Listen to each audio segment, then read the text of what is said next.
tayo ng mga himno at salmo, awiting ukol sa Espiritu, awiting mabiyaya at mula sa puso.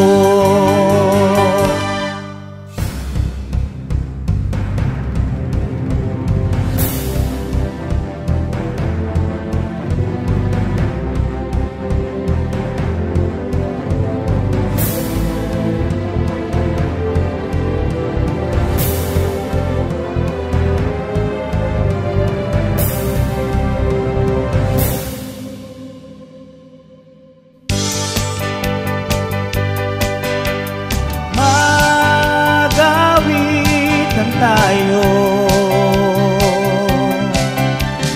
ng mga himno at salmo, awiting ukol sa Espiritu, awiting mabiyaya at mula sa puso.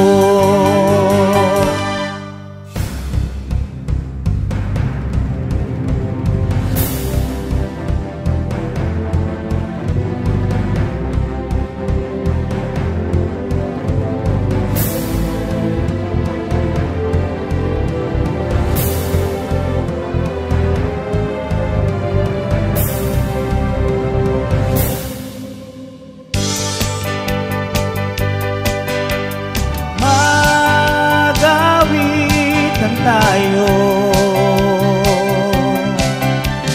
ng mga himno at salmo, awiting ukol sa Espiritu, awiting mabiyaya at mula sa puso.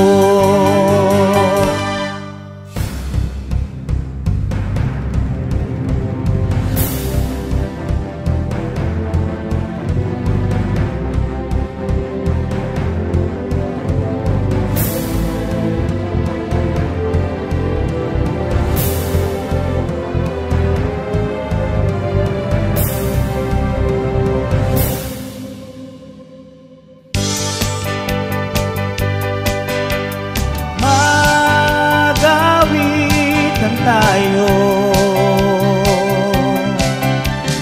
ng mga himno at salmo, awiting ukol sa Espiritu, awiting mabiyaya at mula sa puso.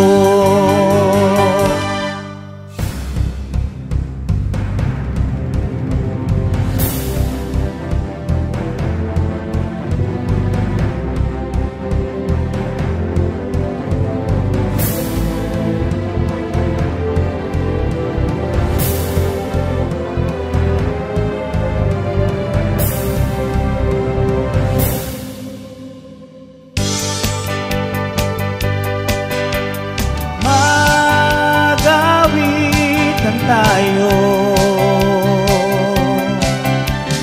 ng mga himno at salmo,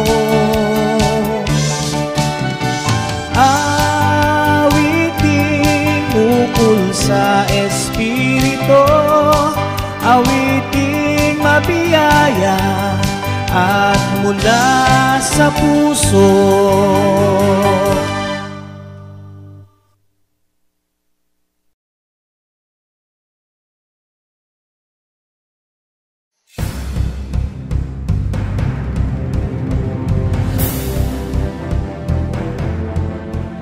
You are listening to The Climb, Getting Through Life's Everyday Challenges Through the Word of God, with Brother J.R. Bernabe and Brother Yoyi Capistrano. And for today's episode, we will be discussing about finding joy in your journey. Meron isang famous quote na nabasa ko ulit kanina. At parang gusto kong yun yung pag-usapan natin. Yun lagi natin naririnig, life's a journey. Diba? Kasi doon pa lang makikita na natin yung different moments ng buhay natin na may mga pagkakataon na nandun tayo sa ups. Yun yung mga times na inaabangan natin kasi masaya yun eh. Yun yung mga bagay na positive yung nangyayari sa buhay natin. Pero may mga moments din na sabi nga, yung mga downs, yung mga low points ng buhay natin. Pag dun sa ups, masaya tayo, ano usually reaction natin pagka nandun naman tayo sa low points ng buhay natin? Ikaw ba? Siyempre, kapag yun na, bilang tao, di ba? Talagang malungkot ka. Para bang yung araw mo na nasimulan ka ng inis. Di ba? Marami. Buong araw na yun, wala na sa mood. Hindi na maganda yung buong araw niya. Para sasabihin niya, nasira na yung araw ko dahil sa isang pangyayari lang. Yung iba, pagka problemado, di mo na makausap. Oo, mismo. Kasi diba? Occupied na siya eh. No? Occupied na siya dun sa mga iniisip niya. Ako minsan ganun eh. Kapag marami kang iniisip, marami kang mga hinahandle na mga challenges, minsan parang ayaw mo na lang muna magsalita. Gusto mo na lang muna mag-isip. Tahimik ka na lang muna. Pero possible kaya na yung emotion natin o yung nararamdaman natin during the times na nandun tayo sa ups, mga masasayang moments ng buhay natin, possible ba na yun din yung maramdaman natin pagka nandun naman tayo sa mga low points ng mga pangyayari sa buhay natin? Posible. Kasi yun naman talaga eh. Ang problema lang kung papaano tayo dapat na mag-react doon sa mga bagay na nangyayari. Hindi naman hindi maganda yung nangyari.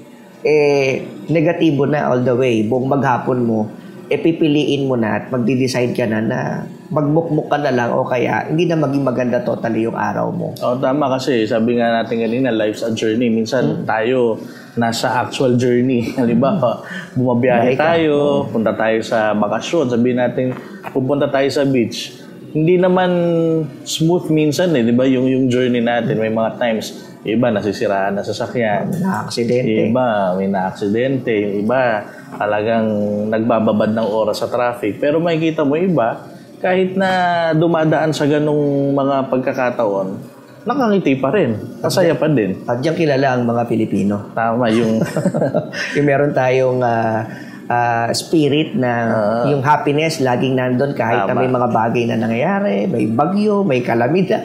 Nakikita pa rin, nakakita yung mga Pilipino. Sa mga maliliit na bagay, madali siyang i-grasp eh. Yung idea na yon na sa mga minor things, kaya mong palampasin eh. Pero paano pagka yung mabibigat na bagay na nga? Diba? Kaya pa rin ba talaga nating maging masaya? Naalala ko yung sinabi ni Apostle Paul kasi sa kanya rin nanggaling yung life's a journey. Sabi niya, dun sa isang verse, I found joy in my sufferings. Parang pagka pinakinggan natin sa Tagalog, natuwa ako sa aking mga paghihirap. Nagalak ako sa aking mga paghihirap. Pagka hindi mo siya naintindihan, nung una, naisip ko, hindi kaya nasisiraan na si Apostol Pablo. Diba kasi? Pwedeng yun ang isipin. Pwedeng isipin. Marami na. Parang, sobra naman to. Diba? Parang di na yata normal na sabihin yung ganong mga salita kapag ka nasa matinding sitwasyon ka o kaya nasa problema ka. Kasi hindi makitang pwede pala.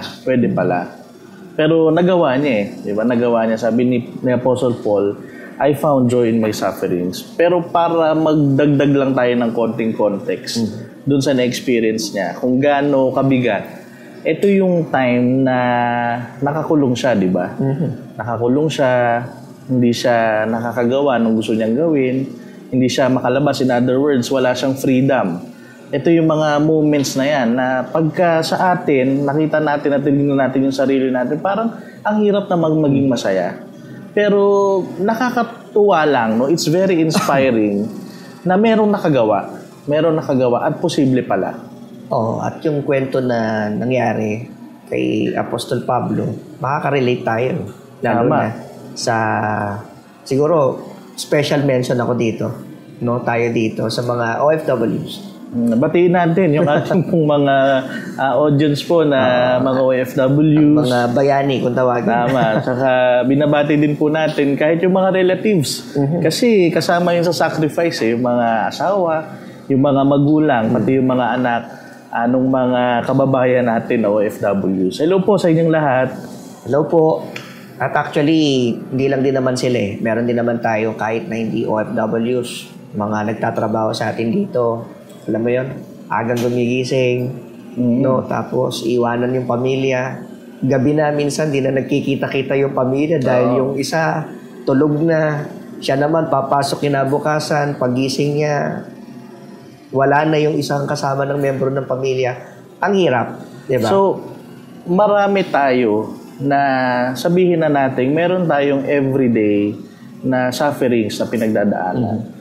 Kasi maliit man yan o malaki, for as long as nagsasacrifice ka or meron kang sinasakripisyo dyan sa bagay na yan, pwede mo siyang i-consider na sufferings eh. Tama. Diba kung halimbawa, nagsasacrifice ka ng time away from your family, sacrifice yun eh, sufferings yun. Pagka napapagod ka, diba, na pag-uwi mo, parang gusto mo na lang talagang matulog, sufferings din yun eh, nag-sacrifice ka na eh.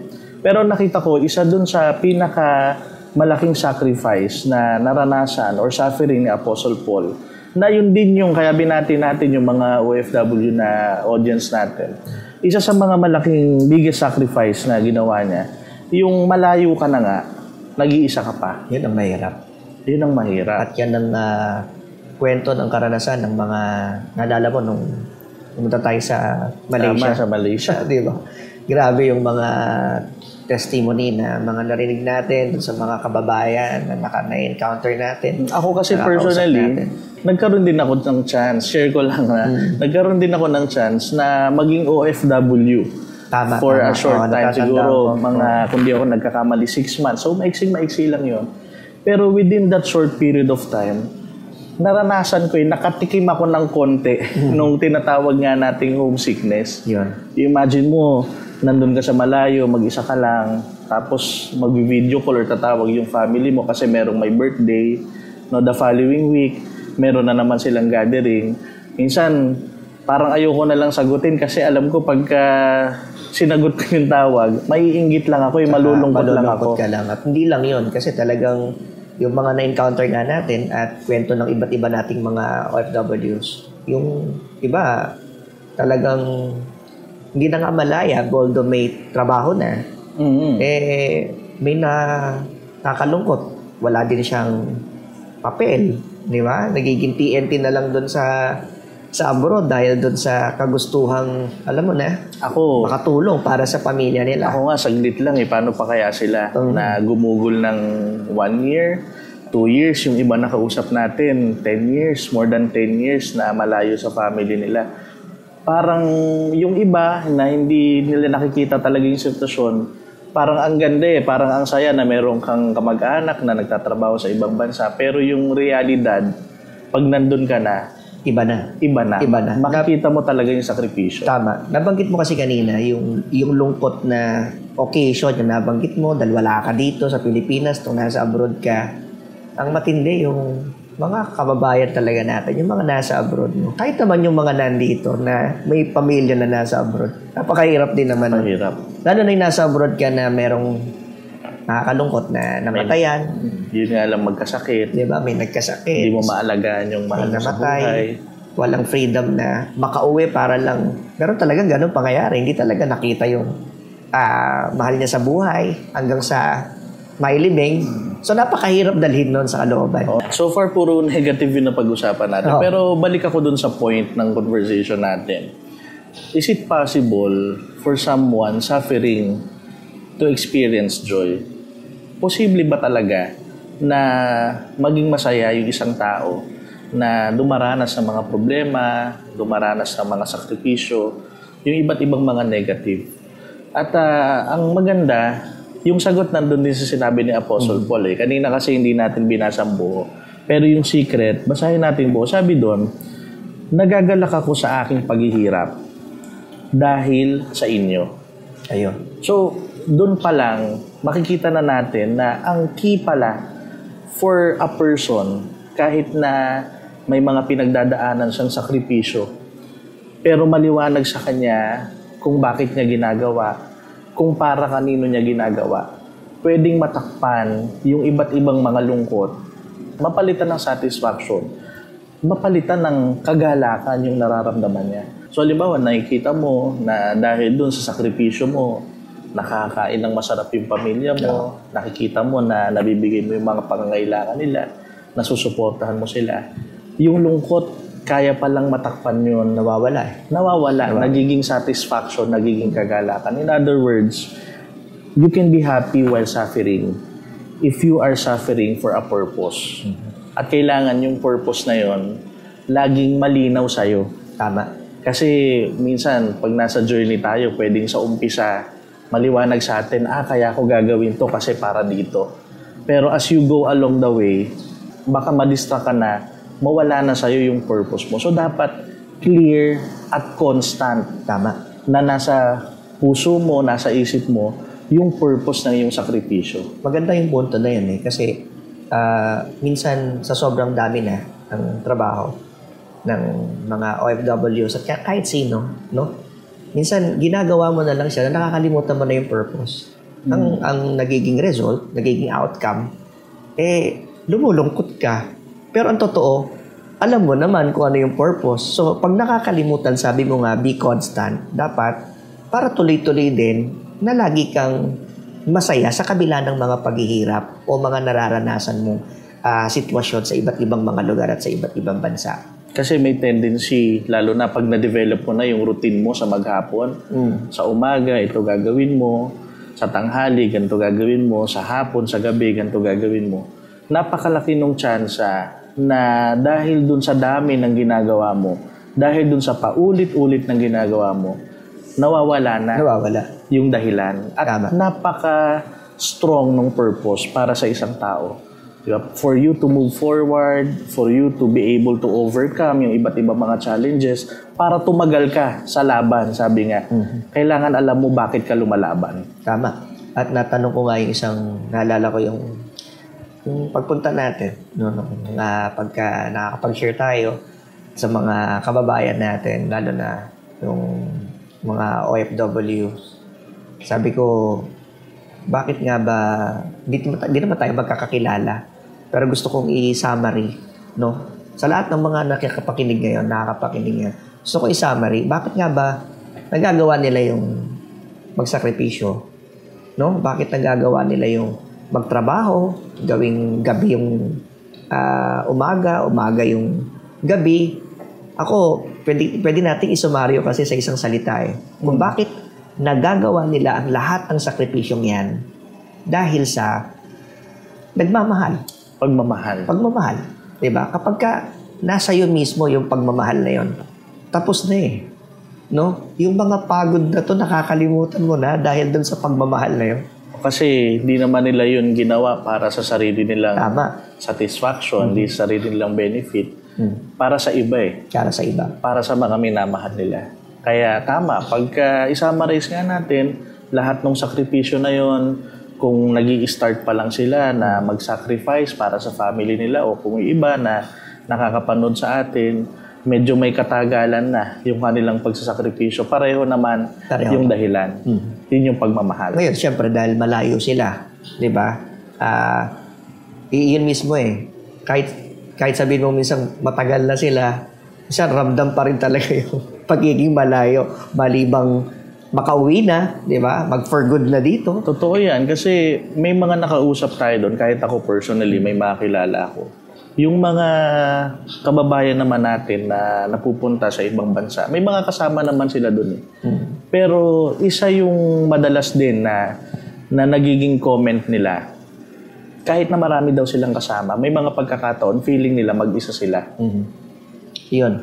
At yun ang napakahirap na parte para sa isang nasa malayo. Pero syempre, sa lahat ng mga nasa malayo, sana huwag nilang makalimutan itong bagay na to. Isang verse sa Bible yung nasa Acts 17:27. Gusto ko lang basahin. Jesus is not far from each one of us. Although malayo man tayo sa loved ones natin, saan mang sulok ng mundo ka naroon, mga kasama nating kababayan nating mga Pilipino, kahit sino man, kailanman hindi naging malayo ang Diyos sa kanila kahit na sila ay nasa malayong lugar pa. At dahil hindi malayo ang Panginoong Hesus sa kanila, ibig sabihin, hindi sila nag-iisa. Tama. At yun ang dapat na lagi nilang maalaala, may kasama pala ako. Yun yung gusto nating i-share, no? Yun yung gusto nating i-share sa kanila. Kasi yun nga, nabanggit natin kanina, madalas yan yung nilalabanan.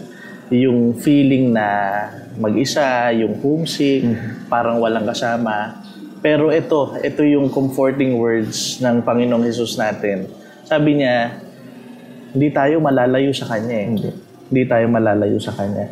Pagka nandun tayo sa presence ni Jesus, dami nating mararamdamang blessings eh. Nandun yung comfort, nandun yung rest, pwedeng physically pagod tayo, pero yung kalooban natin, yung mental well-being natin, yung emotional well-being natin, pwedeng mapahinga. Diba? Pwedeng mapahinga, nakakaranas tayo ng nadadagdagan yung tapang natin, nadadagdagan yung patience, nadadagdagan yung pag-asa. Lahat ng yan, pwedeng ma-experience ng isang tao pagka nandun siya sa presensya ni Jesus. Tama. At yun ang mismong nagpapasaya sa ating journey. Ang Panginoon mismo. Balikan ko lang yung mga main points na napag-usapan natin. So una, dapat buhay na buhay yung purpose ng mga sakripisyo. Pangalawa, huwag natin kakalimutan, nakasama natin si Jesus Christ. Tama. Saan man tayo bansa mapunta, dito man sa Pilipinas, ano man yung ginagawa natin, kasama natin si Jesus Christ. Pero meron pang isang mas maganda na gusto kong i-share. Kung hindi siya malayo sa atin, pwede pa pala tayong mas makalapit sa Kanya. Yun ang maganda. Yun yung nakasulat sa James chapter 4 verse 7. Sabi doon, draw near to God and He will come near to you. So, ibig sabihin, pag lumapit tayo sa Diyos, lalapit din siya sa atin. So, yun yung inspiration that itaas pa natin. Ang dapat na lalong maging inspiration natin, gaya ni Apostle Paul. Ang inspiration niya, ang Panginoon. Kaya, he found joy sa panahon ng kanyang mga paghihirap. At hindi imposible yun na gawin ng Panginoon kasi sa Kanya naman talaga nagmumula yun eh. Na kahit na ano yung nararanasan natin, kahit na gaano kabigat, gaano kagaan, gaano katagal na tayong nagsasakripisyo, kayang-kayang pag-aani ng Panginoon yung kalooban natin, yung nararamdaman natin. At mangyayari lang yun pag nandun tayo sa presensya niya. Kaya kailangan talaga, lalo na sa ganyang mga moments, pwedeng sabihin natin sa moments ng kanilang mga pag-iisa, lumapit sa Panginoon. Kaya in summary, dapat tandaan natin na pag malapit tayo sa Panginoon, pag malapit tayo sa Diyos, hindi man mawala yung mga difficulties na nararanasan natin, hindi man dumali yung journey, pero magagawa nating maging masaya. We will find joy. At yung kagalakan na yun yung gagamitin natin hanggang makarating tayo dun sa dulo. Lord, salamat po sa message mo na binigay mo sa amin, ang mga salita mo na binless mo sa amin para maging gabay, maging inspiration po namin sa araw-araw, lalong-lalo na sa mga panahon na dumaranas kami ng mga sufferings, nagsasacrifice kami para sa mga mahal namin sa buhay. Paalala mo nawa sana palagi sa amin kung bakit namin ginagawa ang mga sakripisyong ito. Lagi na ay palakasin mo ang kalooban namin, i-inspire mo kami. Higit sa lahat ay turuan mo kami na maging closer sa iyo para ma-experience namin ang lahat ng mga magagandang bagay na nagmumula sa iyo. Ang comfort, ang peace, ang courage at marami pang mga bagay para magamit namin ito na maipagtapos namin anuman yung journey na ngayon ay pinagsisikapan namin. Pwedeng sa mga pag-aaral, sa pagtatrabaho, dito man o sa malayong mga bansa. Nakita mo kami na sa mga pagkakataon ay patuloy kaming lumalapit sa iyo, lagi naming hinahangad na magkaroon ng closer relationship sa iyo. Magkagayon ay makatulong nga ito upang makita namin, maging maligaya kami sa gitna ng aming mga suffering. Sa lahat ng ito ay inihiling namin sa iyo sa pangalan mong Kristo Jesus, ikaw na aming tagapagligtas. Amen. Kaya sana po, piliin natin laging maging masaya sa kabila ng ating mga sufferings. piliin natin na maging kasama ang Diyos sa araw-araw ng ating journey. Let us continue to be inspired by the Word of God dito sa The Climb. Aakyat ka ba o aakyat ka pa?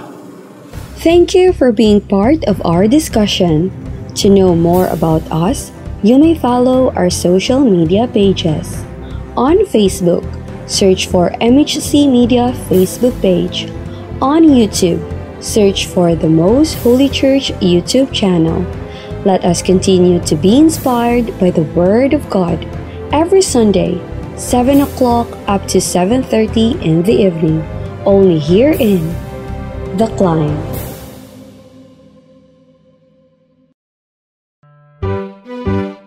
Likhawit o mga orihinal na komposisyon ng mga kapatid sa loob ng Most Holy Church. Dalawang salitang pinagsama, likha at awit. Isa po itong acronym, likhang imnong kinalulugdan, himig at wikang itinanging tunay.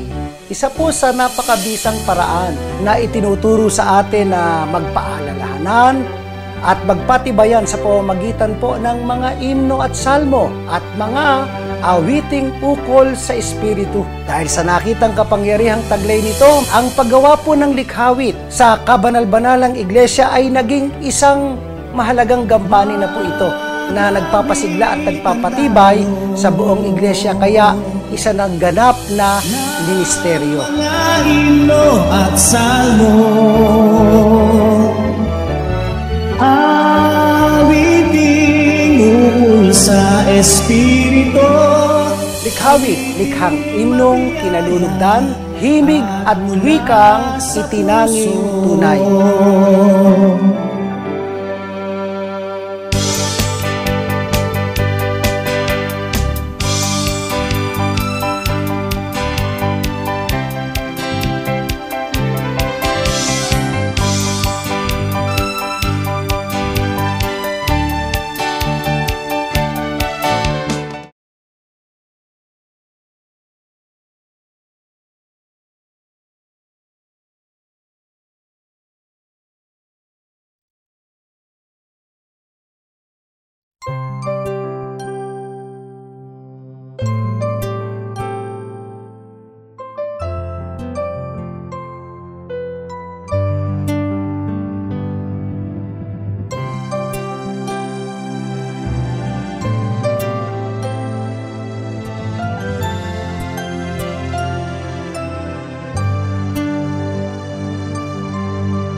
Kailangan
makabuluhan. Puso mo ba'y naguguluhan? Damdamin ba'y nasasaktan? Ano ba ang naging dahil ng iyong kabibuhan? Puso mo ba'y naguguluhan? Damdamin ba'y nasasaktan? Ano ba ang naging dahil ng iyong kabibuhan? Nalalaman natin ang sa lahat ng katanungan. Hindi pa man nangyayari, binigay na ang kasagutan. Malalim ang hiwaga, dito sa atin ay binuksan. Ano nga't nangyayari ang isipan? Nasasarahan, halika't iyong damdamin ang aming yakap. Masabahin ang lakas at tingin ng pagmamahal. Kung may kakulangan man, kung ito ay aming pagmamahal. Pagawaran kami, kung ikaw man ay aming nasaktan. Halika't iyong damdamin ang aming yakap. Sabahin ang lakas at tingin ng pagmamahal. Kung may kakulangan man, ito ay aming pagmamahal. Pagawaran kami, kung ikaw man ay aming nasaktan. Ang didinig, ang liwanag, ang kagandahang pagmamasdan sa loob ng kabanal-banalan. Hanggat ikaw sa may hawak ng ilawan, gabayan natin ang kapatid, tuklasin ang kanyang kaluwalhatian. At iyong damdamin ang aming yakap. Sabahin ang lakas at tingin ng pagmamahal. Kung may kakulangan man, ito ay aming pagmamahal. Patawaran ang ibig, kung ikaw man ay aking nasaktan.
Maraming salamat po sa inyong pagtangkilik sa palatuntunang ito ng kabanal-banalang Iglesia ng Diyos kay Kristo Jesus.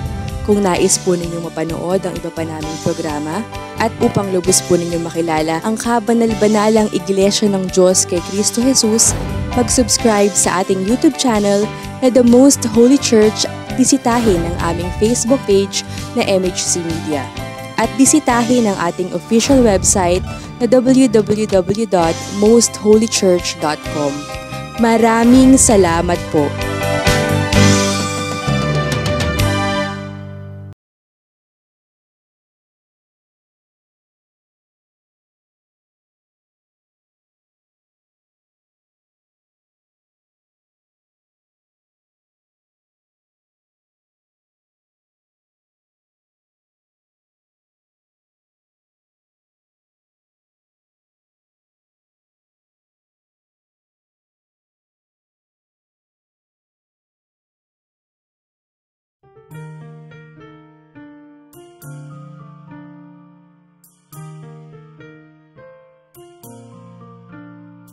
In a world where hearts can break, we shine a light for Jesus' sake, with open arms and love so true.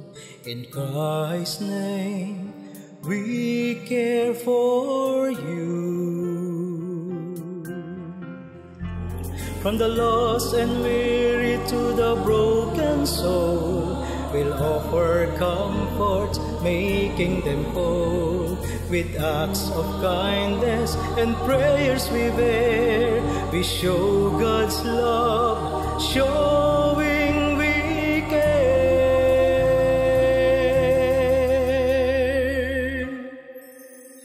We care in Jesus' name we share His love and grace beyond compare. Together we'll spread His light, you'll see. We care in Jesus' name we share His love and grace beyond compare. Together we'll spread His light, you'll see. For in our hearts Christ's love sets us free. World evangelization, Christ on the faith, redeems everyone. From the lost and weary to the broken soul, we'll offer comfort, making them whole. With acts of kindness and prayers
there be no delay. Now is the acceptable time. Now is the time of salvation. Let us proclaim the message of salvation to many nations, races, languages, and even kings, because we care. Let us evangelize the world.